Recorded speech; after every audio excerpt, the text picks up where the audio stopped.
Good morning, everyone. This is a pre-recorded session on week 10. So I would like to give my discussion on Emmanuel Kant's deontology or the categorical imperative of Kant. So before I proceed, I would like to go back to the previous lessons that we had, including Sir Wilson and the other teachers in ethics last week.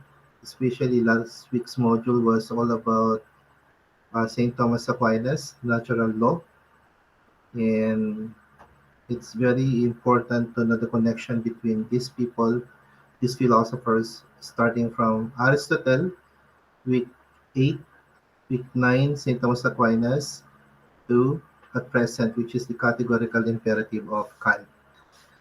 So, just to recap,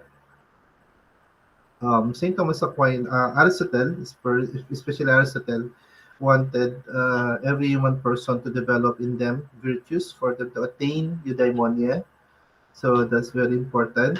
So we have to, in his virtue ethics, it is very important for him to know the purpose in life, and that is to develop in us these virtues so that we can attain eudaimonia, or what we call the life flourishing, or contentment na tinatawag natin. So from Aristotle, there's a purpose of why people should do good, and that is to attain eudaimonia. And for a person to achieve, or in order for them to achieve that eudaimonia, these virtues are not simply given. So gaya ng sinabi ni Aristotle, it has to be made at dapat ginagawa ang mga bagay na to para maging parte to sa karakter natin. So having said that, in the modern period, in the medieval period, Saint Thomas Aquinas carried the idea of Aristotle. So the Thomasian idea now becomes an Aristotelian point of view at the same time. But there's a term that instead of putting eudaimonia to be the main reason of why we need to do good, ang kay St. Thomas Aquinas naman is what we call the ultimate end, and that is the happiness, or the perfect happiness that man should attain, or what we call the ultimate end, and that's no other else than that of God. So why people should do good is simply because of that notion that we want to attain happiness in the end, and that's the ultimate happiness that we want to attain. So napaka-importante kay St. Thomas Aquinas that there are things in life that we should develop, and of course mastery, or at least developing the virtues, which are most importantly the four cardinal virtues that we have. So napaka-importante kay St. Thomas Aquinas that people should be prudent, number one, that in them, in their minds, that they have to become, they know what they should know how to act when they are confronted with problems, and they should know how to deal immediately what are the best thing that they can do. So sila dapat yung mga klaseng tao na natututo, na alam nila kung ano dapat ang gawin nila. Hindi yung umiiwas sila sa gulo, hindi yung hindi sila gagawa ng action for them to be for them not to be responsible. So they have to develop in them that sense of being prudent, kasi alam nila kung anong pinagagawa nila. They know exactly what course of action to take. So another one is, of course, the development of what we call courage or fortitude. And this is one way of, this is an emphasis towards being brave kahit papano. Nakalaan ito sa sinasabi ni Plato na character or virtue na dapat i-develop ng isang sundalo. We call it the courage or fortitude. So this is where their bravery is being manifested during war. So, ganun din sana ang tao, lahat tayo at present. So hindi naman kailangan sundalo lang.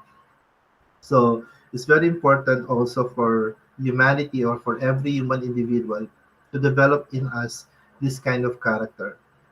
So if Aristotle was saying before that only the proper virtue that is intended for every human person to gain a good character, or to gain this good personality that they have. We are always trying to to come to that point that extremes are not supposed to be extremes are not to be the focus of every human action. So according to him, only moderation for Aristotle. Dapat moderate lang tayo sa lahat ng action natin.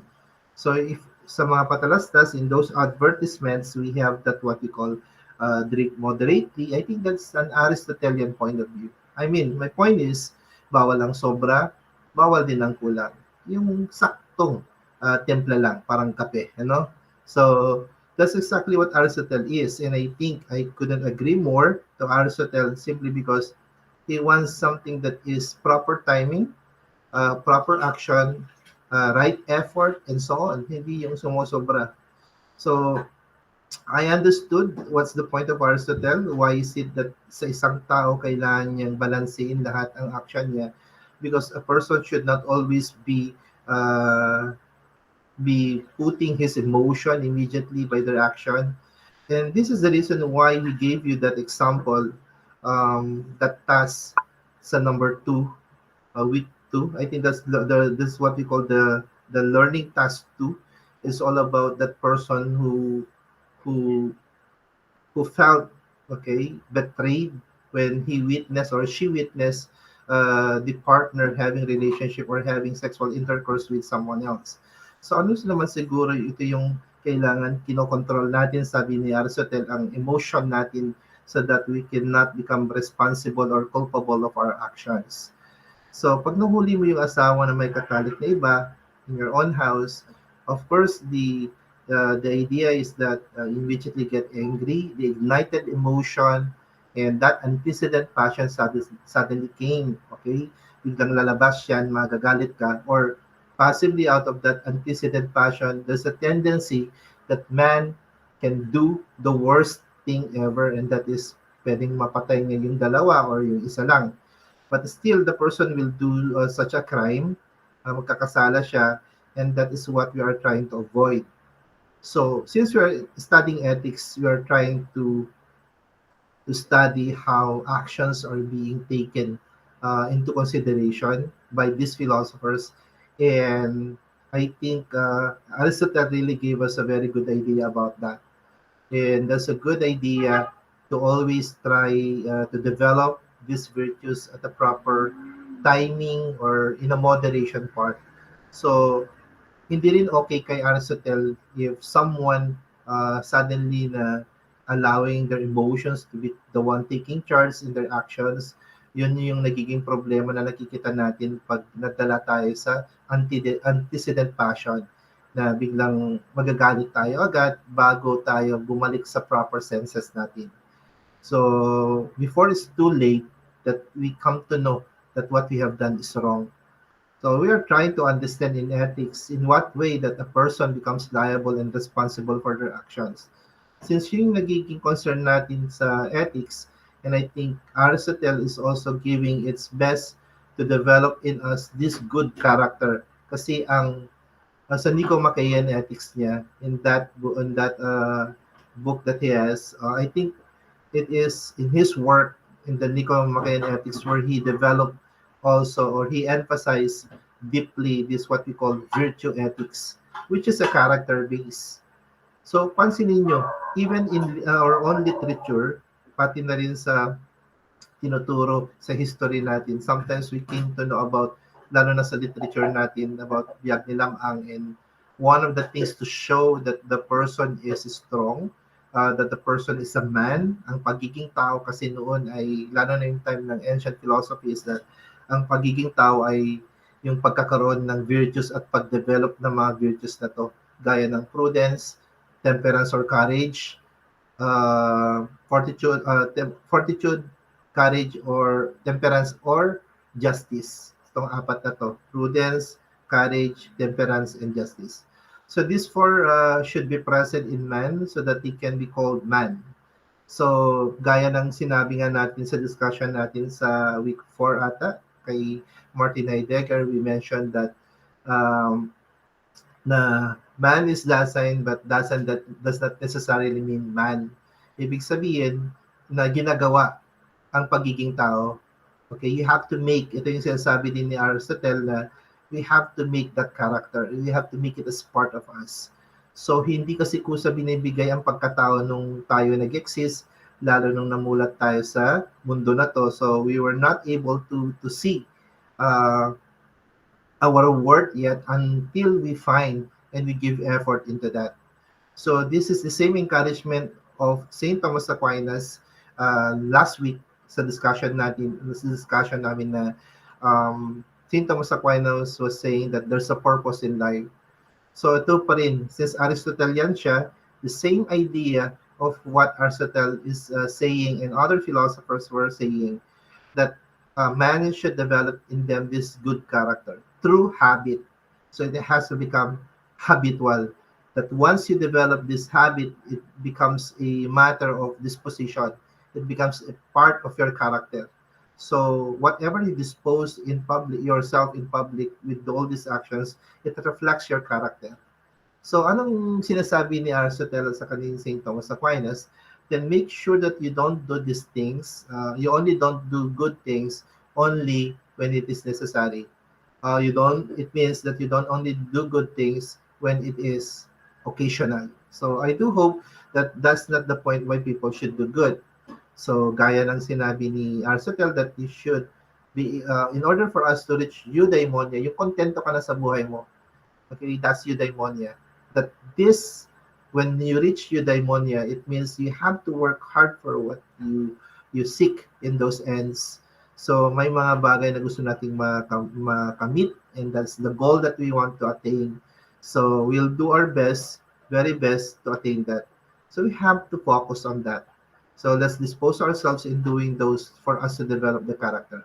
So ito na yung sinasabi ni St. Thomas Aquinas din na a person, if he disposes himself into goodness, his body into wellness, then I think he develops good habit.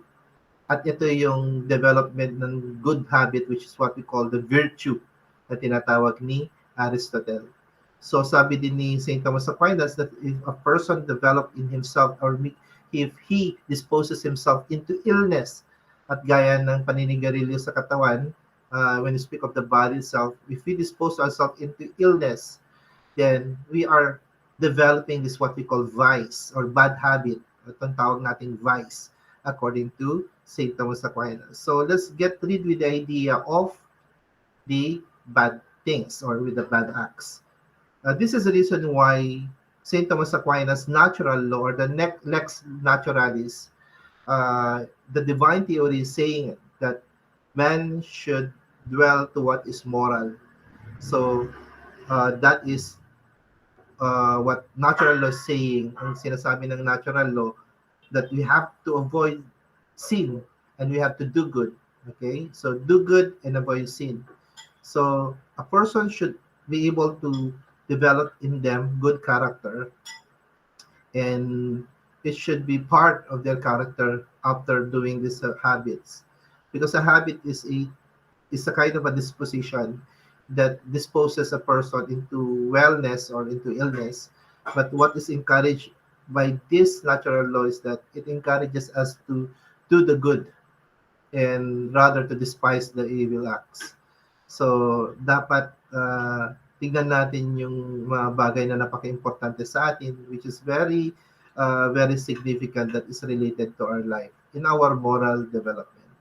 So, sabi ni Thomas Aquinas that there are things in life that matters, and these are the good in life that we should develop. Number one, nabanggit niya ang the first law ever that man should always try to develop in them is no other else than that of the self-preservation, na napaka-importante ang buhay ng tao. And then after that, he emphasized telling us about procreation, and that is reproduction. But this can only happen through the context of marriage. So hindi ibig sabihin na if you have a girlfriend or boyfriend, it does not necessarily mean that you are privileged to do the act. You know what I mean. So sex, because sex has a divine implication, and it is within the context of marriage. So it's a common thing for human only, and this is why it is being differentiated as that of mating by the animals. So we have to respect that. And one of the good reasons why we do this is to have a good family, healthy family as well. Another one, of course, is no other else than that of man is a social animal. Sinasabi ni is a rational animal according to Aristotle. And this is the same thing carried by St. Thomas Aquinas, that man should always try to accept others in their family or in their society. Acceptance of other people to be their friends as well. And next is let's not try to alienate others by trying to control them or to make them isolated from us. So let's not be an advocate of exclusivity, but let's always be an advocate of inclusivity. Parang kwan lang, no? Parang Catriona Gray lang, no? So, yun. And then the next one is, of course, let's learn that when people commit mistake, they learn how to uh, to to accept the mistakes that they have done against someone else with this guilt, to carry the burden and all of that, and not to pass on others. And to having that kind of acceptance, we feel shame. And one day, when we experience shame, we have also to ask for forgiveness to those people that we have caused pain and so on. And the last but not the least, of course, is to one of the reasons why, despite the fact that people have been given the chance to encounter God, or people are given everything with these laws that people should follow for them to become good, then why still that people are doing, there are still people who are doing bad? One of the reasons that St. Thomas Aquinas mentioned is that is due to ignorance. And that's why the last thing that man should do is always to shun ignorance, to shut down ignorance, to stop from being ignorant about things.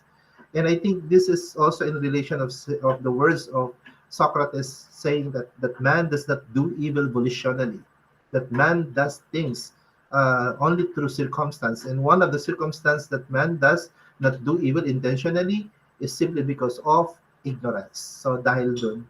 So nagkakasala ang tao dahil hindi niya sinasadya to na magkasala siya, at dahil lang sa mga circumstance na pwedeng gipit yung tao, at dahil ito ay kailangan niyang gawin and all of that. But I'm not saying that in ethics it's allowed. I'm not saying that we can do this and this is an exception to the rule that you cannot be responsible for it. I'm not saying that. So let's shun ignorance so that we're able to see and understand, okay, what we are doing. Something that is right, something that is wrong. So to cut it, with the words of in the words of Saint Thomas Aquinas, even a person does not have any opportunity to attain or to enter or to have formal education for for that GMRC. Does not have any opportunity to attend the class under CFED or any values ed or theology class. The question is, do they have that tendency to become good in some way? The answer of St. Thomas Aquinas, yes, they still have the tendency to become good, regardless of whether they have read the Bible or not, regardless of whether they did not attend the class, any theology class, or any good things of what good, good morals is all about. So, ito yung sinasabi ni Thomas Aquinas, that's the natural law. There's something that tells us, which is reason itself, telling us, or proper reason itself, telling us that this is good and that is bad. I think I can testify into that sa tito ko. Sabi niya na kahit wala daw siyang pinag-aralan, hindi siya nakatapos ng elementary or never siya umapok sa elementarya, it does not necessarily mean na wala na siyang alam. Kahit papaano, importante, alam niya kung anong mabuti at alam niya kung anong masama. This happens only through through observations in real life situation. So I think that's correct na kahit hindi para hindi nabigyan ng ang tao may chance na pumunta at makimisa at makinig sa mga mabubuting asal or mabubuting lesson na pwede nating makuha sa mga gospel. But still, people can do good. They still have that natural tendency to know what is right and to know what is bad. Okay? So now we proceed to Kant. Despite of these things that I have mentioned about Kant and Aristotle, which is too long, but still I really would like to emphasize this, that Emmanuel Kant does not separate himself from basing from the moral laws. Nandun pa rin siya. Unlike for other philosophers who totally does not want to put God to be the basis of everything. So let me proceed. So what we have here is Immanuel Kant. Okay, so Kant lived in the world of the modern. So the point is, if you try to understand what was in the modern period, it was the age of enlightenment, the time wherein people learn how to reason now, kaya age of reason. Masyadong nagrason ng tao, ito yung punto na kung saan the medieval, from ancient philosophy, when it started developing virtues in man, understanding man, or the word notisutons, words nosituton, not gnoti suton, which means know thyself. Um, ang kay Kwan naman, ang kay Saint Thomas Aquinas naman is in the medieval philosopher, if the attainment of a person, if man should attain eudaimonia in this ancient period, in the medieval philosophy or period, they also want to attain the end or the ultimate cause through the experience of God. So it is dahil dun that everything that happens in man is about God's doing and all of that. You put everything to God. So lahat pinapasa Diyos natin. That's the idea. And we don't see that most often when modern period came. Okay? So when modern period came, biglang nakat yung ganong klaseng pananaw sa buhay. Meron pa rin, luckily for Immanuel Kant, he still continue this kind of upbringing or this kind of understanding ethics or our moral development. So I were so glad that despite of the age of reason and the age of enlightenment, he still wanted to put action equated with what the moral law is saying. So napaka-importante. So Kant developed in categorical imperative, which is actually the work of Kant as regards ethics. So ito yung tawag sa kanya.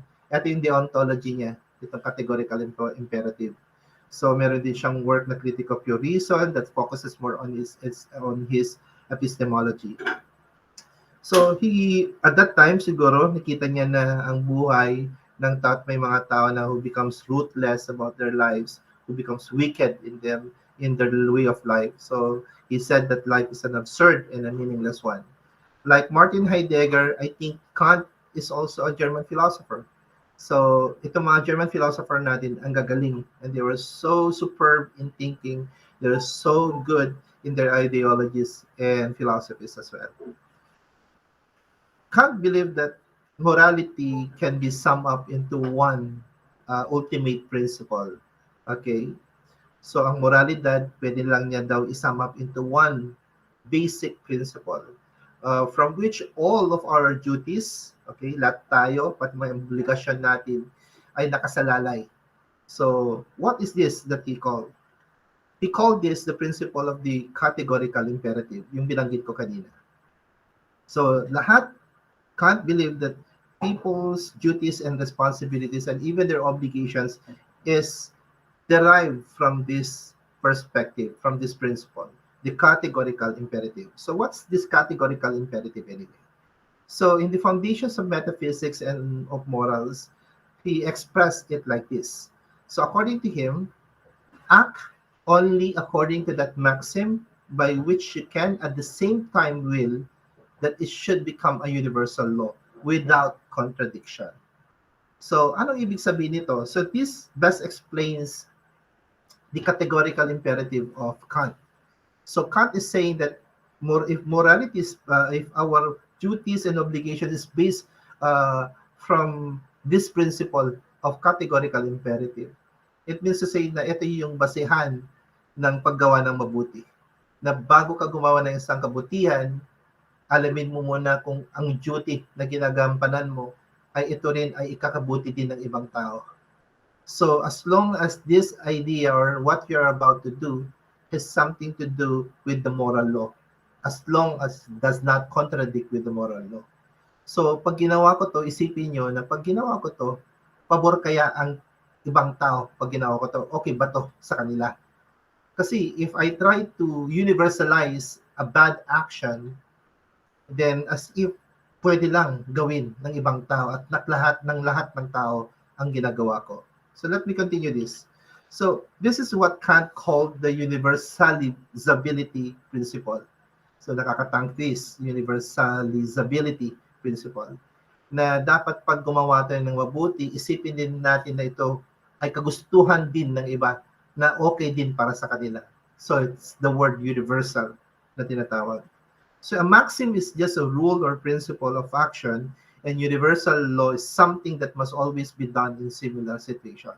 Kaya kung ginawa ko to, if I do this, I have to make sure that this is also acceptable by some people, by many people, by every individual. So it cannot be the case that I do this na parang I try to make it as a normality or I try to normalize it. But as a matter of fact, if I normalize saying bad words or making bad words to be a normal expression, as if I'm saying that everyone has the right to say bad words if they want to. Well, I cannot because this, if I try to make it and I try to universalize these words and I try to make it as common for everyone, as if I am trying to say that to lie or to say bad words as an expression is okay, which is contradictory to the moral law. Okay? Next is that he thought that there was exactly one moral rule. Okay? He thought that there is exactly one moral rule, and that is the universal law. So napaka-importante kay Kant that before we act, let's make sure that this is para siyang utilitarianism, that this is also for the good of the many. Not just the many, but is the good of everyone. So before I act, I would ask myself, according to Kant, what's the maximum of my action? So what's the general rule? So ano yung general rule na pinanghahawakan ko if I do this act? So will this also give credit to people when they also do it or not? So let's take, for example, cheating inside the classroom. So if I see other people cheating, my classmates who did not review as friends and they cheat at the same time during the examination and I witnessed that. So if you did not also review, but you reviewed a little bit, if others are already cheating here and there, and you see the teacher not doing anything, so will that mean that cheating is allowed inside the classroom?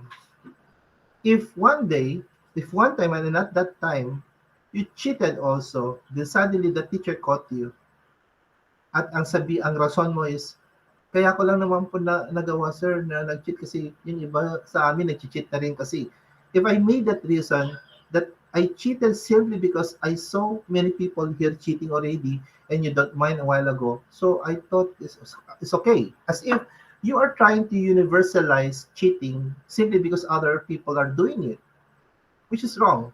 It's still the idea is the action is still does not correspond to the moral law. Alam mo kung ano dapat ang obligation mo or duty mo pag exam. Number one, hindi ka dapat titingin and you should not look at the paper of other people, whether you get something from it or not, whether you're interested of copying it or not. That's not the point. You're not supposed to look at the paper of anyone. Secondly, you're not supposed to open books if you have books beside you or in front of you or what. You're not supposed to have them or else you will be addressed accordingly. So, bawal din magkodigo. Alam niyo yan. So, mind your own business and it's not the problem anymore of the teacher whether you have reviewed or not. You are prepared or not. As long as you have been assigned to take the examination at the exact time within 1.5 hours, then you have to take that time.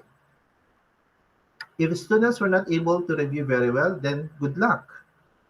Do your part. As long as you are taking the exam, it was your responsibility and you should know that prior ahead, dapat nag-review kayo ng gusto. That's the point. So it's not the fault even of the teacher na hindi kayo papasa dahil hindi kayo naka-review. You know that we have examination from period to period. I mean, prelim period, midterm, and finals. And you should know what it means to be a student. And you should know the duty of what it means to be a student. So before I act, I would ask, What's the maximum of my action? So what's the general rule that stands behind the particular action I'm trying to consider? So do you think that this one will not violate the rights of others as well? So isipin nyo ng gusto bago kayo mag-act. Gaya ng binabanggit ko na what if in stealing? Okay? Yung universalize parang kanina, what I just use is cheating. So, if I approve of the maxim of cheating or stealing, which you're doing, whether you admit it or not, or whether you reviewed or not, then you are actually doing is universalizing that action. Na parang you are accepting, parang ang ginagawa mo na, okay, okay lang na gawin ko to. Pero even though you're not caught by the teacher, still you are not supposed to do that because that's a violation of the classroom rule, policy at the same time. And especially the policy that happens every time we have and we take the exam. So yun po yun. So you're saying that everyone should always steal or you're saying that everyone should always cheat.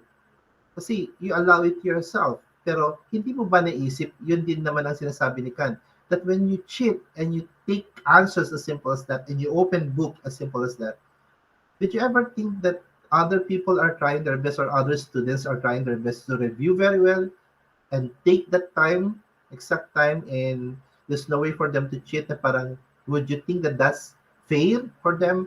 I don't think so. Sabi ni Kant dito, it would not be fair anymore if a person does not do their duty well. Okay? So if you should be able to do it, then everyone should be able to do it too, right? So the thing is, this leads to contradiction. Kasi nga, pwede lang naman kasing sabihin natin na this leads to contradiction simply because there's a moral law saying or there's a general rule saying that we cannot do this. We cannot simply do cheat inside the classes simply because we did not review or simply because I'm hungry and my family is so hungry, then I need to steal if they don't give me money. So if they don't give me food, then I will be forced to steal. So is that justified? It's not. It's still contradictory. You cannot generalize things that are so bad in nature, first of all. So what Kant is saying is that Kant's word specifically says that moral actions cannot bring about contradiction. So ibig sabihin that when you perform our moral actions, whether good or bad, it should not give or it should not bring us to contradiction. That's the point. It should not go against the moral law. So the contradiction here is no one will say that everyone should steal or cheat all the time because if everyone should always steal or cheat, then everyone should be stealing each property and things from each other or copying from one another's paper. That's what you're saying. And this is still wrong. Since moral actions cannot bring about contradiction, thus stealing is not universalizable. So, hindi siya pwedeng ma-universalize kasi contradictory pa rin siya. So, even the case of the EJK, which was happened to be the question of one of my students before, tanong niya, paano yung duty po na nasabihan po yung police na kailangan niyang patayin ang kailangan niyang iligpit ang mga salot sa lipunan, sample the drug addicts, especially the Oplan Tokhang, that we have to, there's a tendency that to shoot to kill to some drug addict users or pushers whatsoever. And still, if the reason is that to only to beautify or to clear the society from any crime, so maybe that's a good reason by the law, but many people are still going to against it and still contradictory because some people would not agree on that. Some people would not adhere to that kind of view that in order for us to clean a society and for us to have an harmonious society, then we have to remove people who are bad. Okay, we have to remove this crime, uh, negligent people. I mean, the drug addicts or what we call the drug users whatsoever. So, hindi po kasi sapat na rason na porque it's your aim to to have a good society, then you must have a plan to count, something like that. So it's not justified. This is not exactly what duty is all about for him. This is not what duty is all about by Kant. Duty is something that corresponds to moral law. Okay. So what Kant is really saying is that it's not fair to make exceptions for yourself. Na parang ikaw lang ang may karapatan gumawa nito at ikaw lang may privilege gumawa nito. You have also to think about others. Because others will say na, mag-review kasi kayo, hindi kayo nangongopya. And you know why do you have that kind of hatredness against your classmates? Simply because you did not exert any effort. Ang galing nyo lang kasing pumasa. Eh, paano naman po yung mga nag-review ng gusto?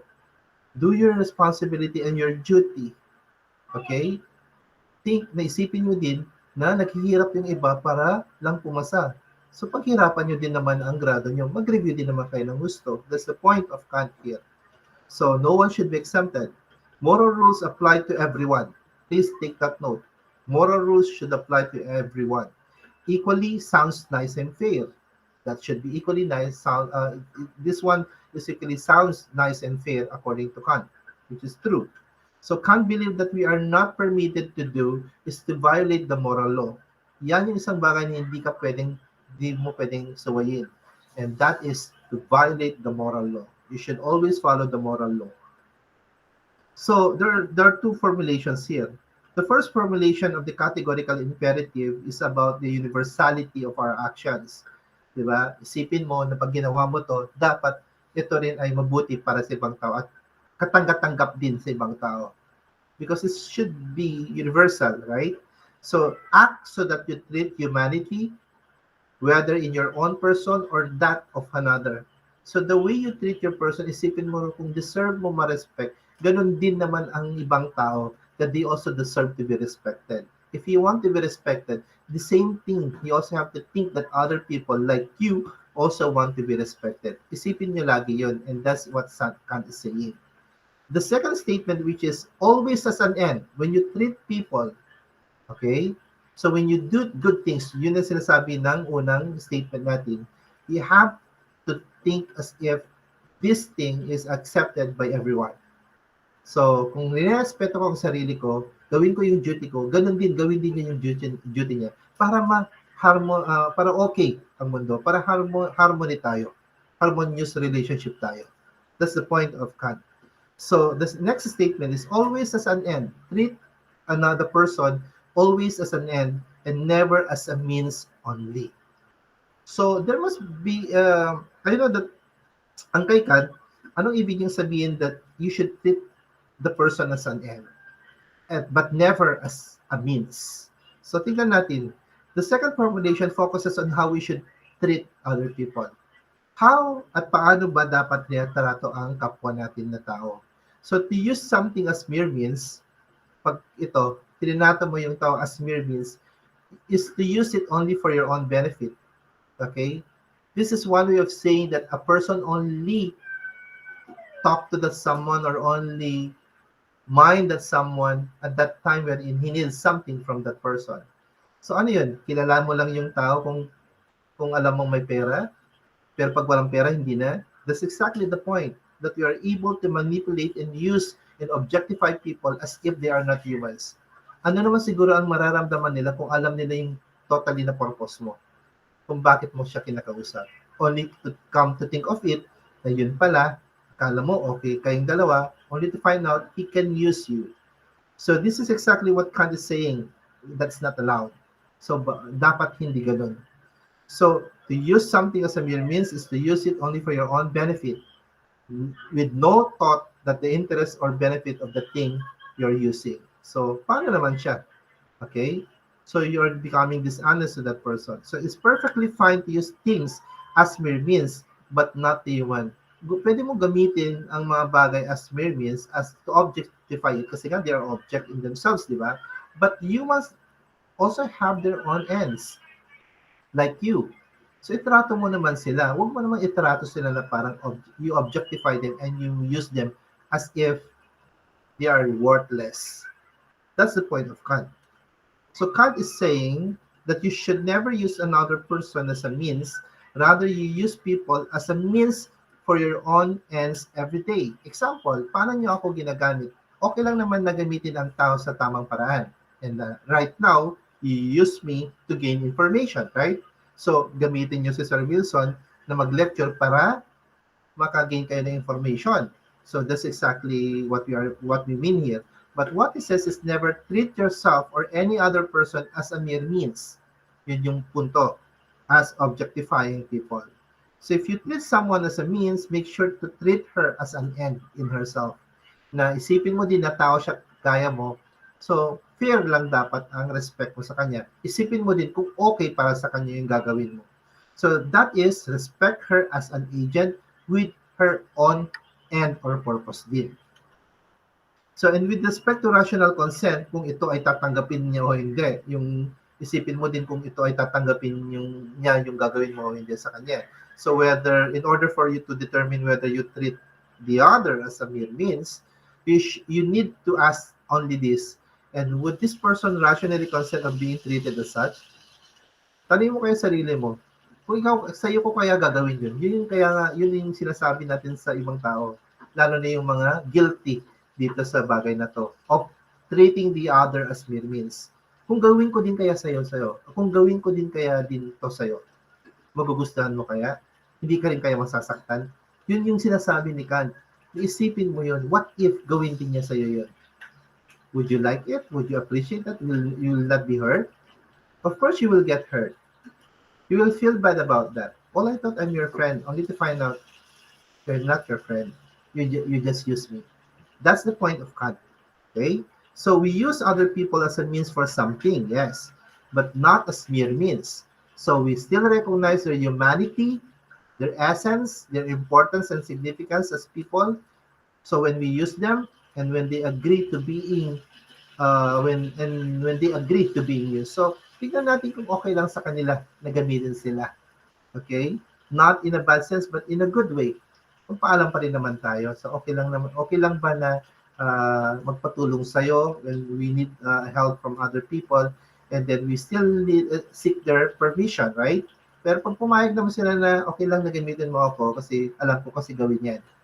Then, for that thing or for that purpose, for that goal that you want to attain, you use people and you seek their permission.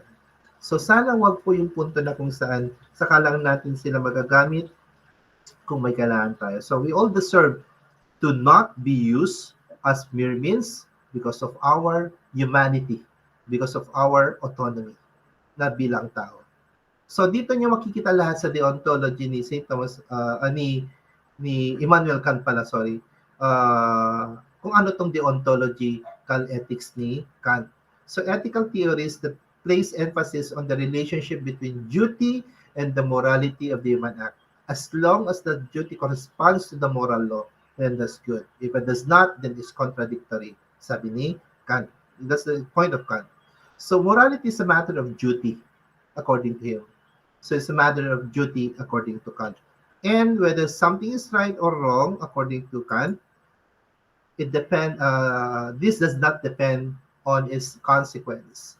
So rather, actions are right or wrong in themselves. Sana, ito yung punto niya, na what is the duty of the person? So you have to understand your duty as student.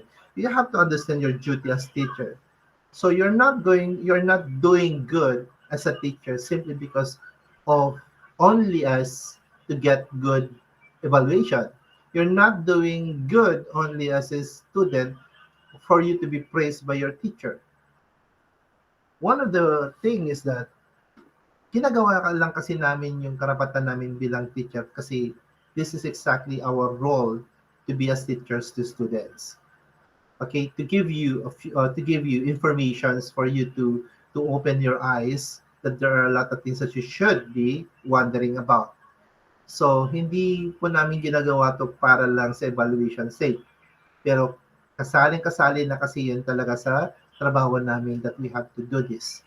So if you're a friend of mine in Facebook, you might have seen what I posted about a son and a daughter trying to argue about why is it that what's the reason why the father is doing everything for the family.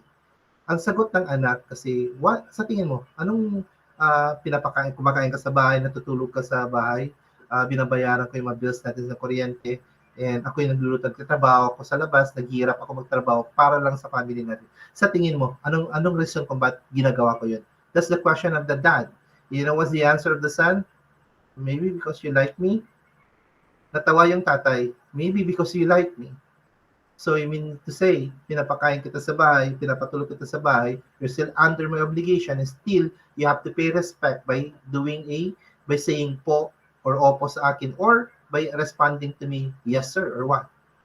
So, pinapakain kita sa bahay and binibigyan kita ng chance para mag-aral and then nagtatrabaho ako para sa pamilyang to at ginagawa ko to dahil gusto kita. That's the most stupid thing. Parang yun yung sinabi ng tatay. That's the most stupid thing that I've ever heard from you. Na parang bilang anak ko na dahil gusto lang kita, kaya ko to ginagawa. For Kant, it should not be something based on its consequence. Dahil gusto kita. So pag hindi kita gusto, hindi ko din gagawin to. It's like saying that a person can only become good to you because of some effect, because of some consequence, and that is dahil may kailangan ako sa'yo. Dahil may rason kung bakit kita gusto ngayon.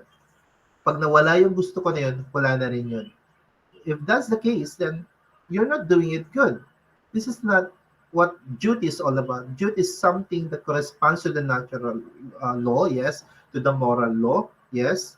But when we do our duty, it has nothing to do about the consequence. So sana isipin nyo pa rin na ginagawa ko to dahil gusto kong gawin. Now, let me go back to that father and son. I'm doing this simply because I want you, I'm doing this because I want to give you a life, not because I like you.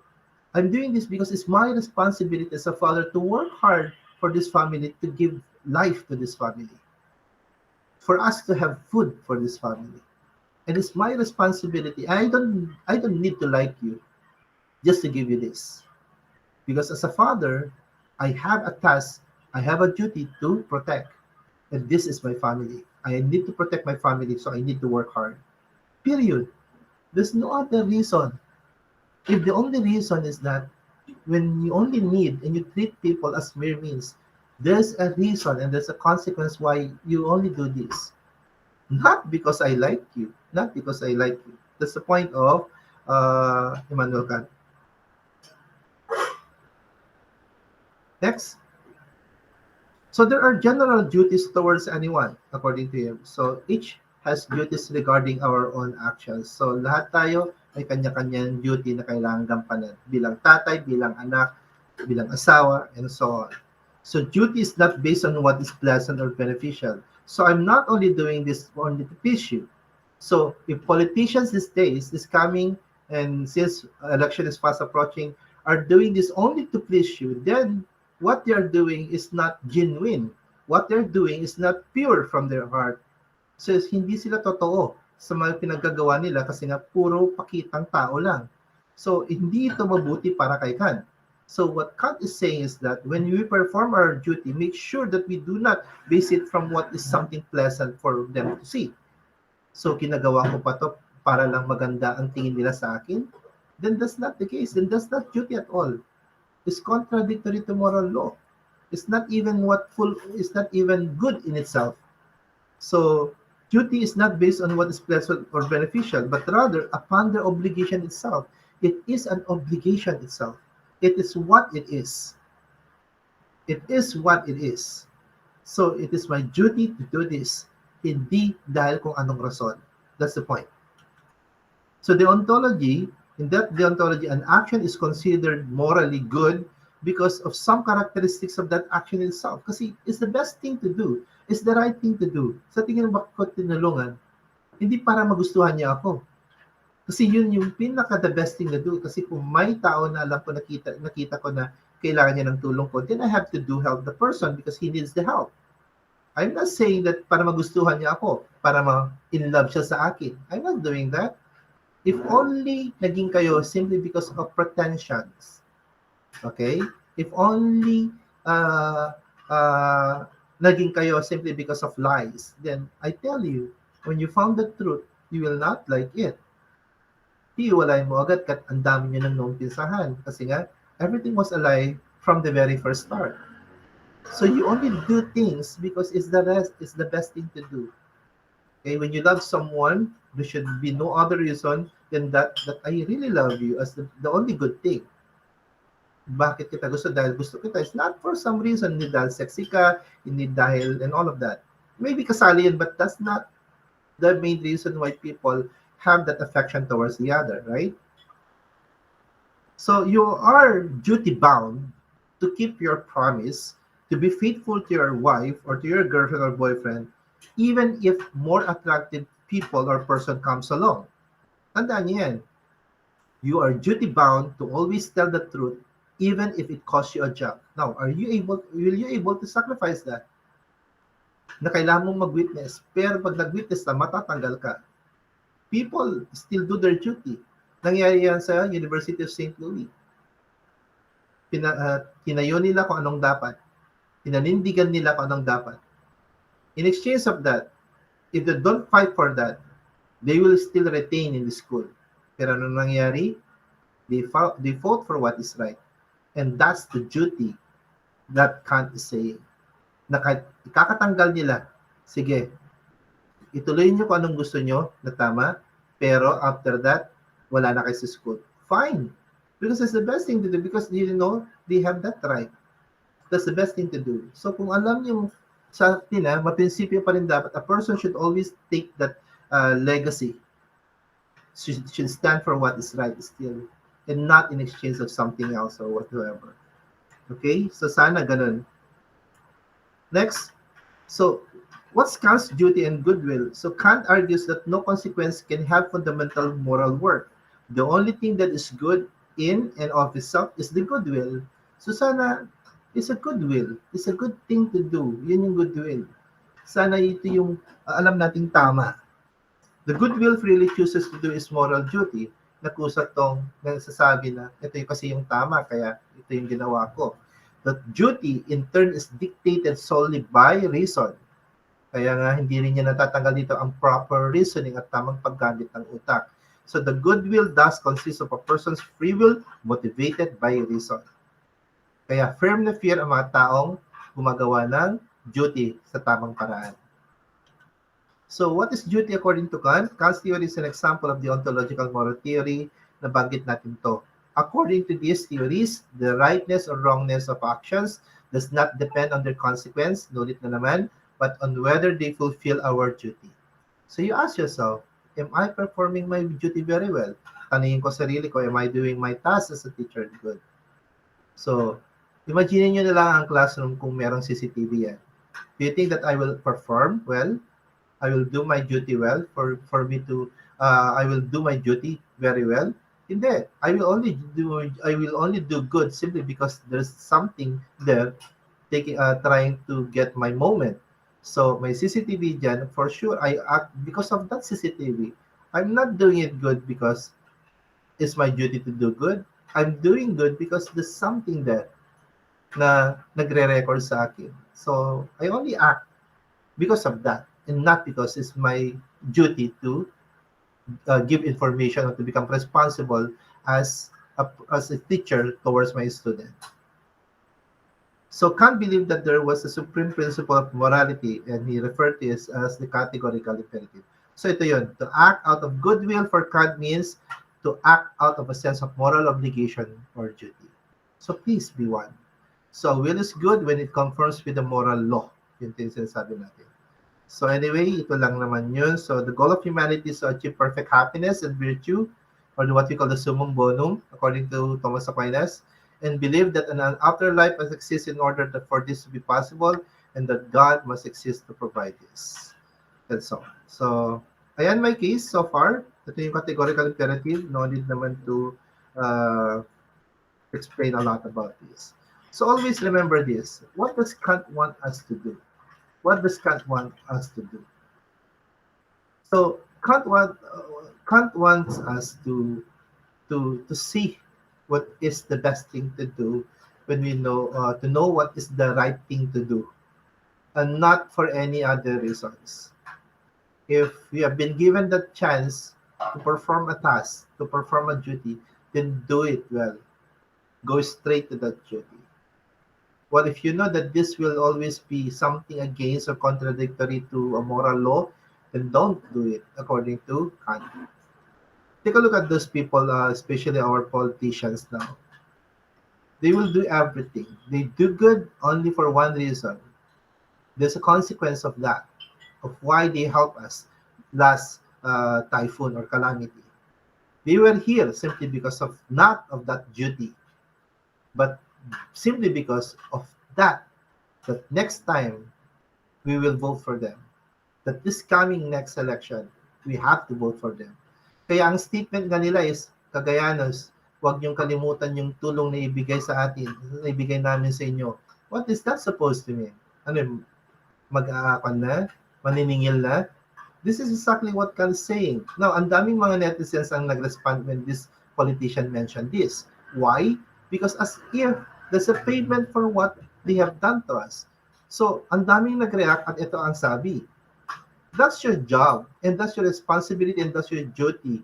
So, talagang tutulong kayo when people are into calamity. So, since you are our public servant, then you have to serve us and at least keep us safe. Keep us safe. Okay? Help us. Give us something that we need at that time of moment that we need you. So it's the responsibility to that and not now that they ask that na parang may bayad. So hindi po yun yung duty na sinasabi ni Kant. We're not going to vote for them simply because they work, they gave us food, they gave us sardinas last time, or bigas.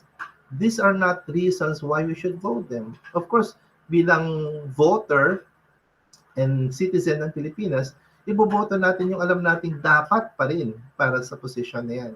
Yung alam nating siya dapat ang ang itong responsableng tao na to dapat ang pwede sa posisyon na hindi dahil sa utang na loob, because that is with reason. Okay, may rason, may rason kung bakit mo iboboto yung tao yan. And if that's the thing that they are thinking, then they are not, it's contradictory to what they entered into. So hindi dapat ganun. So always remember that. So sana become critical when you vote our public officers. Before I end, I really would like to say this, according to Emmanuel Kant, he who is cruel to animals becomes hard also in his dealings with men. We can judge the heart of a man by his treatment of animals. I think I couldn't agree more to Kant because at some point may punto naman si Kant dito. So thank you for listening, and I do hope that this lesson serves you well because your teachers do not have time anymore because they have also other duties to perform. So thank you so much. If you have some question, you can ask Sir Wilson about this. Thank you and God bless.